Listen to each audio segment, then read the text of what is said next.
Შიმშილობის მე-6 დღე პარლამენტთან რეჟიმის მოწინააღმდეგეები, პოლიტიკოსები და აქტივისტები პროტესტის უკიდურეს ფორმას განაგრძობენ და მოქალაქეებს აქტიურობისკენ მოუწოდებენ.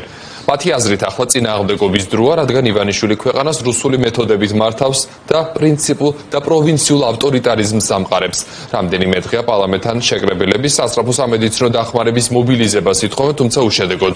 მარიკა ბოლქვაძე იმყოფება მოშიმშილებთან. მარიკა, გისმენთ. შიმშილობის მე-6 დღეს მოშიმშილების რაოდენობა 5-დან 6-მდე გაიზარდა. დღეს დილით მათ კიდევ ერთი ადამიანი დაემატა. მათი მოთხოვნა კვლავ უცვლელი რჩება. ისინი ითხოვენ ხელახალი და დემოკრატიული არჩევნების ჩანიშვნას და სინდისის ყველა პატიმრის გათავისუფლებას. ჯერჯერობით მათი ჯანმრთელობის მდგომარეობა სტაბილურია, თუმცა იქიდან გამომდინარე, რომ შიმშილობის აქტი არის პროტესტის უკიდურესი ფორმა, არავინ იცის როდის დამძიმდება ეს მდგომარეობა, სწორედ ამიტომ აუცილებელია მათი ჯანმრთელობის მდგომარეობის მუდმივი მონიტორინგი. ამ დღეების განმავლობაში მრავალჯერ მიმართეს ჯანდაცვის სამინისტროს მოთხოვნით, რომ ადგილზე მობილიზებული იყოს სასწრაფო დახმარების ერთი ჯგუფი მაინც, მაგრამ უწყება ამ დრომდე არ რეაგირებს.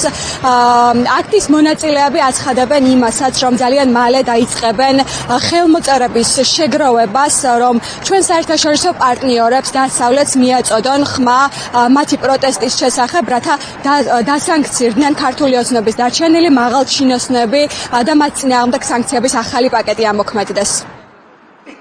ჩვენ გარეთ დარჩენილებმა უნდა გავაკეთოთ ყველაფერი პირველ რიგში, რომ პოლიტპატიმრები დავიხსნათ და აუცილებლად მივიღოთ ახალი სამართლიანი არჩევნები. მე ვფიქრობ, რომ ეს არის საუკეთესო შესაძლებლობა იმისთვის, რომ ჩვენ მივიღოთ და მივაღწიოთ ამ ჩვენს მოთხოვნებს და მოვუწოდებ ყველას, ვისაც ჯანმრთელობა გიწყობთ ხელს, მიიღეთ მონაწილეობა ამ საპროტესტო აქციაში.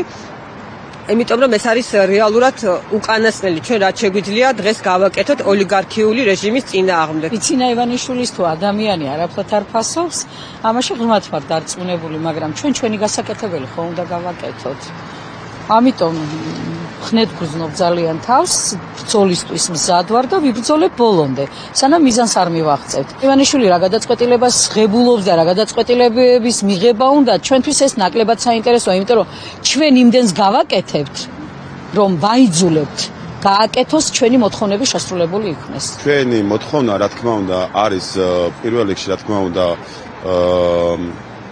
პატიმრების გათავისუფლება, რომელიც უკანონოდ არიან ყველა ციხეში და არჩევნები, რომელიც რეალურად გამოხატავს ხალხის აზრს და არ გვინდა რომ რუსულ რეჟიმში, რუსულ იმპერიაში დაბრუნდეთ. ჩვენ გვინდა დამოუკიდებელი ევროპული საქართველო. როგორც უკვე გითხარით, პროტესტის მე-6 დღეს მოშიმშილეთა რაოდენობა მიმატა 5-დან 6-მდე გაიზარდა.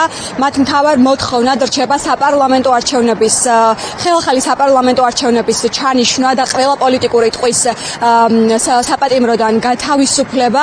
აღსანიშნავია ისიც, რომ 6 მოშიმშილიდან 5 ჩემს უკან კარვებშია განთავსებული, ხოლო ერთი ადამიანი რამდენიმე დღის წინ გზის გადაკეტვის საბაბით დააკავეს, ის კი ახლა შიმშილობას წინასწარი მოთავსების იზოლატორში აგრძელებს.